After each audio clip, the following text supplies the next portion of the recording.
Jacksonville to Philadelphia. What linebackers are going to make the most noise in the NFL as rookies? Our top 5 coming at you today on Locked On NFL Draft.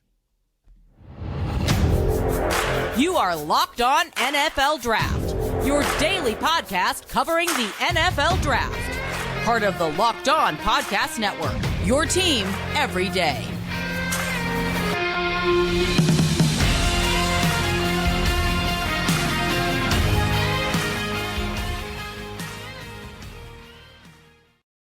Welcome to another episode of the Locked On NFL Draft Show. I'm your host, former NFL and NFL defensive back, Eric Crocker. And of course, as always, I'm joined by my co-host, Ryan Tracy from Rogue Analytics and Locked On Chiefs. He is at Ryan Tracy NFL on Twitter. I'm at Eric_Crocker. We want to thank you for making us your first listen of the day.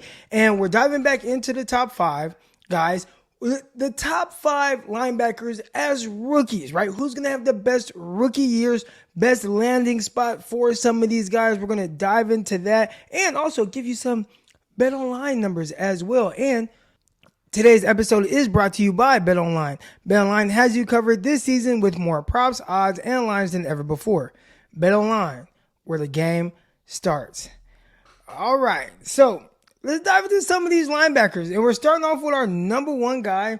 And I'm going to give you the floor first. And I feel like, I don't know, we'll see. Again, just so everyone that's listening right now knows, we do not talk about or discuss our top 5 guys at all. So I have no idea what his top 5 list looks like.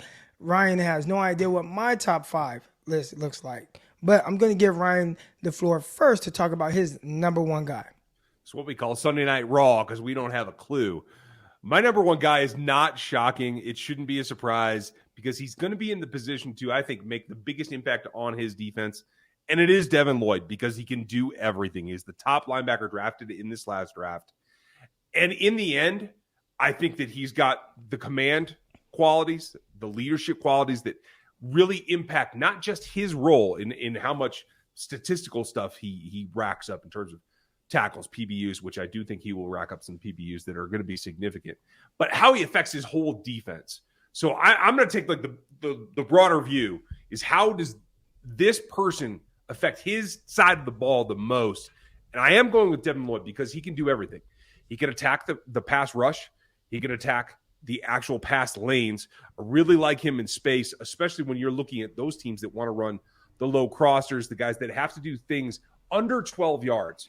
Because that's what Houston's going to look to do. It's a lot of what the Indianapolis Colts are going to look to do. And I think the Jacksonville Jaguars are set up with him as kind of their new commander-in-chief on the defensive side to really take advantage of what his natural strengths are. And then they can send him on blitzes, and he can actually get after the passer. I'm really excited about Devin Lloyd this year. Yeah, great skill set for Devin Lloyd, a guy who we saw that explosive ability to pick 6 in the Pac-12 championship game, right, making big plays there. He's actually my linebacker 2 in this class. And just kind of looking at it, the broad scope of things, this is a guy that has huge shoes to fill. They had Miles Jack there for years, the guy who played multiple positions at UCLA, was drafted with his bad knee, made him fall to the second round. Jacksonville said, thank you very much. We'll take Miles Jack. And he played very well for several years for Jacksonville. Now, Devin Lloyd is kind of coming in, trying to take on that spot. They also have another linebacker on that group. And one thing that I like to look at with these guys, who do they have playing alongside them? Who do they have playing in front of them? Do they have some big guys to really, take up a lot of the action underneath and free these linebackers up so they can slice in and make tackles for loss? And they got a linebacker Jaguars out of Atlanta. He started every game with Atlanta last year, had almost 200 total tackles. Oluokun, all right, and Oluokun. I hope I'm saying his name right. But this is a guy who had a ton of tackles, a ton of production there, and I'm very interested to see, how does his production mesh with Devin Lloyd? But, I mean, at the very least, you have 2 guys that are very talented. I think the guy that ends up almost being kind of the odd man out in this situation is probably Chad Muma, who was drafted a little bit later. And that's a guy who I like as well.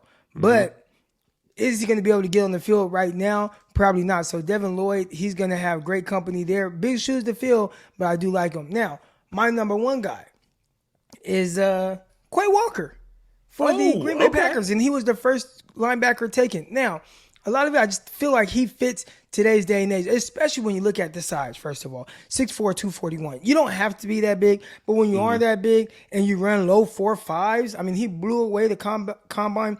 When you watch him at Georgia and how he was running sideline to sideline, chasing guys down, how quickly he closes, all those things jump out to me immediately. And when you put him behind a defensive line with Kenny Clark, Jaron Reed, you got Smith over there. He's playing next to Campbell. You got Rashawn Gary. I almost forgot about Rashawn Gary. All of these terrific players up front, you're playing against those guys who are going to free you up, and you're able to run sideline to sideline and really play more of an attacking style defense. I think that's going to help Quay Walker a ton. So his odds right now to win Defensive Rookie of the Year at plus 1,400, and we're going to get to a few more betting odds for some of these guys, but man, how do you not like this guy? So that's my LB1 in this class.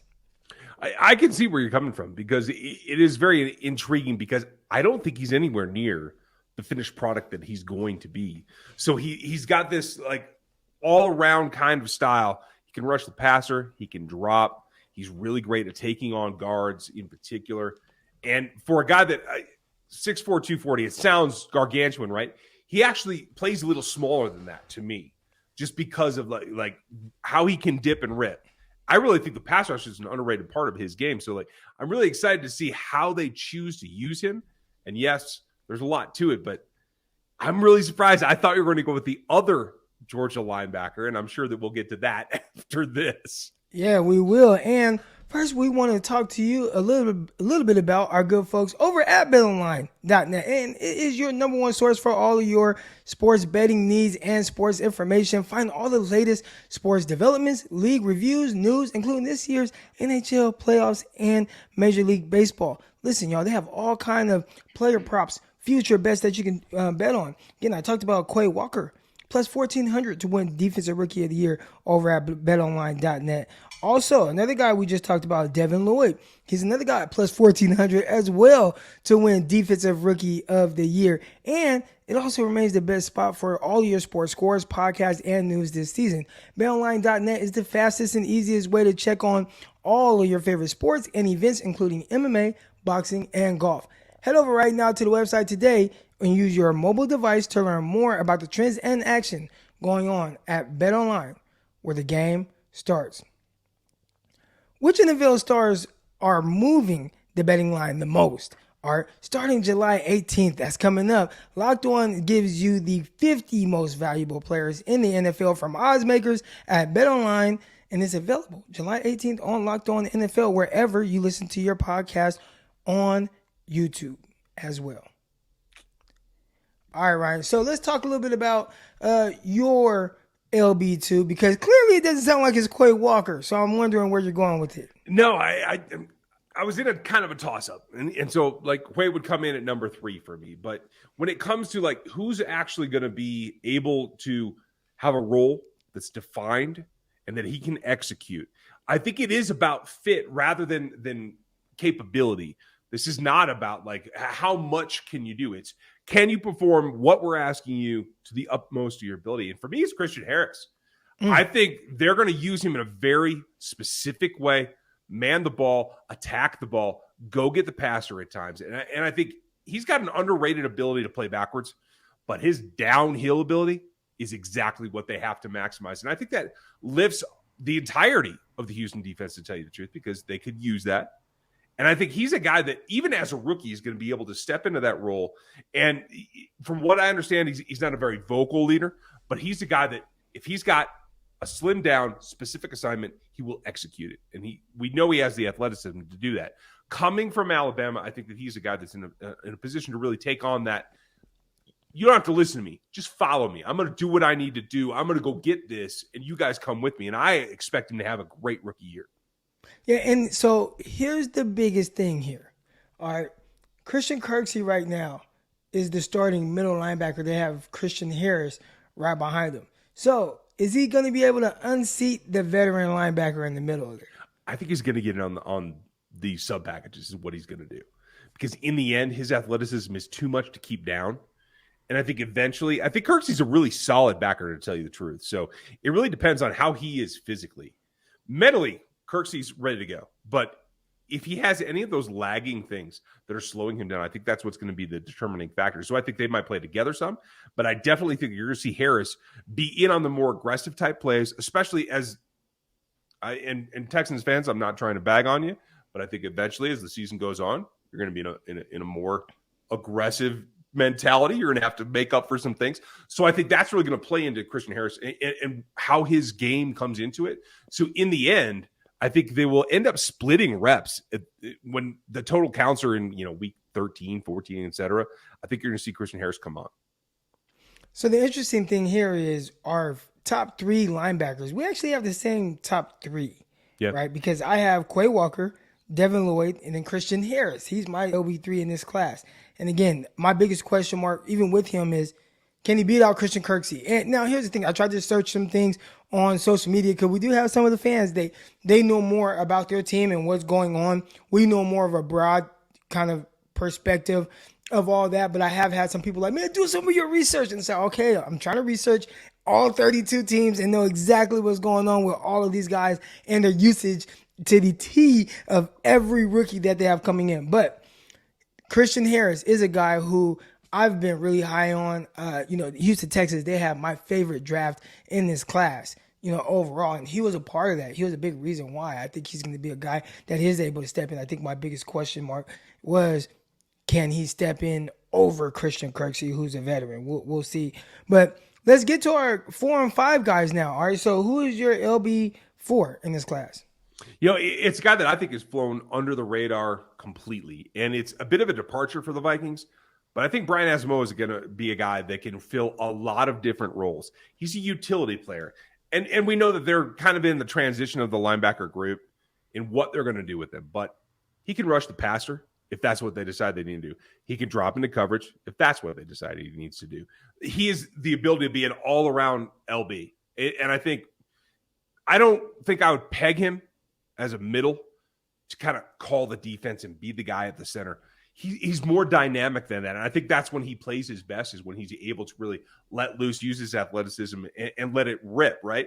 But I do think that he's going to be a will that can chase every play that's thrown at them. And he's a guy that if they want to drop him down, overhang him, or send him on blitzes, I think he's a guy that can actually make some hay in that role. So my number 4 is Brian Asamoah with the Minnesota Vikings. All right, this is the first time where we have a guy who I don't have him on my top 5 list. All right, as guys who are going to step in and be terrific as a rookie. But I'm assuming that you don't have this guy on your top 5 list as well. At LB4 for me, I have Terrell Bernard, Buffalo Bills.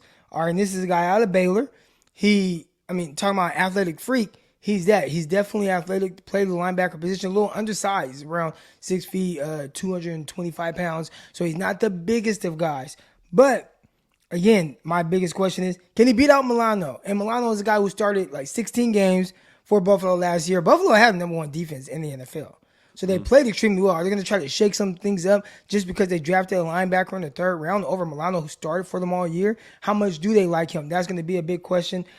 He's definitely not going to play over Terrell Edmonds, right? Right. Edmonds is a big dog there in the middle as well. So I think with Bernard, it's can he get on the field? But once he gets on the field, he's going to be able to use that athleticism, be able to run sideline to sideline and do some of those things. Can he have his niche doing that? That's probably the bigger question. But as far as LB4 goes, that's my guy. Yeah, I'm with you. I really like his game as well. Milano just makes me think he's crafty. Like, he's going to get through. Like, he's going to play through some injury. Like, he can see the end of his career, right? He's motivated. So I could see that being a little bit of a surge for him. But I agree with you. I'm really interested to see what the upside is depending on how many snaps. So that's going to be an interesting fight. But I really want to hear who your 5 is, because that's going to be a battle. All right, so here we go. LB5, Nakobe Dean. And I was a little worried of putting this on here. You hear about the injury, right? And that's something that kind of dropped him to the 3rd round. But if he is able to get on the field, and I tried to search up some stuff before we hopped on here, and I'm like, okay, are there any reports on his injury? The shoulder, is he going to play with it? Did he have his surgery? I have no idea with any of those things. I just know it dropped him in the draft, and I don't know exactly where it's at right now. But when you look at, again, who he has playing in front of him, and they drafted Jordan Davis, and they have some big dogs up there. They got Cox. They have these guys who are really able to clog up some run lanes, and you're going to let this athletic, freakish sideline-to-sideline guy run in there and make tackles, I think he's set up for a lot of success if he can get on the field. He's too good for me to just completely leave him off of this list. I just couldn't do it. Well, with the help that he's going to get up front, like it should tool the defense to funnel to him, to let him be everything that he can be. And we know he's undersized and there's the shoulder thing and all that stuff. But in the end, if you design the defense to funnel contact to Nakobe Dean, he's going to meet that challenge, in my opinion. I think also in space, he's a guy that is underrated. So you can do some creative things with him. And I agree with you. Now, I don't have him in my top 5, but I can see why you did. It's his teammate that I have in my top 5 because I think it's going to take a little bit. But Landon Roberts, Jerome Baker, watch out because Channing Tindall's coming. I'm just telling you. And when he gets on the field, the things that he can do, I think with professional coaching, nothing against the Georgia staff or anything like that, but he has been kind of a work in progress to this point, right? And I think he can build on everything that he did we all have that vision of the championship game, right? When Nicolby Dean had to get him motivated and had to make that play. What he was able to do in response to that really gives you a flash of what he can do as a professional with a lockdown role and I think easier keys in what he's going to be asked to do in, I think, relief. Maybe later in the season he can be a starter. I don't know if that's in the cards in the first, before the bye, basically. But I think in relief, in his consistent role as a third linebacker, he's going to be able to really attack. And I have faith in him to get all the way to the sidelines, take those backs out of the backfield, and when called upon to blitz, I think he's going to do a good job. I'm really excited to see what Channing Tindall brings to this game. Awesome. Really good linebacker class here. Several guys who could have went first round. Some guys slipped a little bit for different reasons. Again, I mentioned Chad Muma. There's terrific linebackers all throughout this class. Can't wait to watch those guys and Troy Anderson as well. So those are our top 5 guys, each one of us. But there was this question that popped up on social media. We want to get to that about Eric Dickerson and his rookie rushing record and some of the athletes, how they're built now. Could he have played in this era? That was a big debate going on Twitter. But first, we want to talk to y'all a little bit about our good friends over at Dave. And listen, guys, we've all been in positions where we are in a pinch and you need a little extra money to help you out, whether it's for gas, whether it's for a wedding gift, whether it's for some type of bill. You just need a little bit of money to get by for a short period of time. And if you do get into that type of situation, Dave is the place where you need to go. All right, level with me here. Or if you are living paycheck to paycheck or you're struggling to make ends meet, and it can be stressful, I know. Unexpected expenses, they come up all the time. Dave is here to help. Hindsight is 20/20, and you can't change the past. You can't change that. But what if you get a little help from your future self? All right, maybe you'd ask to borrow a little bit of cash. Now you can with Dave. All right, Dave is the banking app that can help you get up to $500 instantly with extra cash. There's more money to fill your tank, buy a wedding gift, or catch up on bills. You can finally tackle those expenses that they've been stressing you out for a little while. You're hung up on that, and there's no interest on this. There's no credit check needed as well. Millions of people have already downloaded the Dave app to get financial relief they need with extra cash. And if you are in a pinch and you need some help, download the Dave right now and think of it as a helping hand from your future you. Download the Dave app from the App Store right now, and that's DAVE. Sign up for an extra cash amount and get up to $500 instantly. All right, for terms and conditions, go to dave.com/legal. Instant transfer fees apply. Banking provided by Evolve, member of the FDIC. Your future you will thank you. All right, Ryan, we started talking about Eric Dickerson. And why is Eric Dickerson coming up? All right, there's this clip of him on, I believe it was like Takeo Spike's podcast. It was the Mask Off podcast. So he basically was saying he doesn't really see his 1,800-yard season, rookie season, be passed up. He doesn't see anyone breaking that record. Right. And I don't either, maybe for different reasons. who leans on a back that much? I mean, Ezekiel Elliott, the Cowboys, they leaned on him. They had a terrific O-line. He ran very well, could not break the record. Maybe if he had played in that last game a little bit more. There was a week 17 game against the Philadelphia Eagles where some of the starters played like the first drive, and then they got taken out after that. Maybe if he played the whole game, could have broken it. But one, I want to ask you two things. Well, I'll just ask you this question first. Do you think anyone will ever break that record for a rookie? I don't have faith in that at all. Not only because, and it's not a slight against current running backs, the modern running back era. It's the fact that they don't get used enough. There are very few teams that are going to lean on a bell cow back like that. It just isn't what they do now. But I will also say the only hesitation I have is that Eric played in 16-game seasons. Zeke played in 16-game season when he was a rookie. Now you have rookies that have 17 games to get there. I still don't think it's going to happen because I don't think anyone back is going to get that many carries in order to accomplish that. And I don't care how good you are. Even if you're getting like 5.5 yards a carry, I don't think there's enough touches out of the backfield in order to get that in terms of rushing yards. Now, maybe yards from scrimmage, we might have a different conversation. But right now, I just don't see it happening. Right. And I agree. That's going to be the tough spot right there. The usage, right? Can a running back play as much? And for whatever reason, I feel like running backs get injured more now than they did before. Right. Maybe everybody on defense is just bigger, faster, stronger, and those impact hits are just wearing down running backs. But I feel like they just don't last as long. When I was growing up, I feel like running backs played all year and they carried the ball all day long. Now guys are breaking down if they get too many carries and their bodies aren't holding up the same. So I feel like we're going to continue to see some of these running back records kind of be a little bit more and more prestigious, like Frank Gore. And a lot of people believe he'll go to the Hall of Fame. 3rd overall in the history of rushing yards. Dude played a ton of seasons, and he played a ton of games. Are we going to see another guy get have a 16, 17 year career for a running back position? I'm not sure about that. But I did have one more question because this was part of the debate on Twitter. Could Eric Dickerson play in today's era? And the pushback from this guy on social media was that the players now are bigger, stronger, faster. The running backs, the people are more athletic. And he even went as far as to say Eric Dickerson wouldn't even run for 1,000 yards as a rookie, which I think is very disrespectful. We just saw a guy, James Robinson, run for over 1,000 yards as a rookie, and he wasn't a great athlete. Ran in the mid 4.6s and all that. So to say that a guy like Eric Dickerson, one, wouldn't do that at all as far as the 1,800 yards, and then went as far as to say, oh, he won't even run for over 1,000 yards. Do you agree with that statement? I'm trying to think of the best way to put this. And I mean, Eric Dickerson, the Sealy, Texas local, is 61 years old. For all of you listening, close your eyes. And whoever your starting running back is, picture replacing him with Eric Dickerson right now at 61. He gets 1,000 yards on half of your teams. I'll tell you that right now.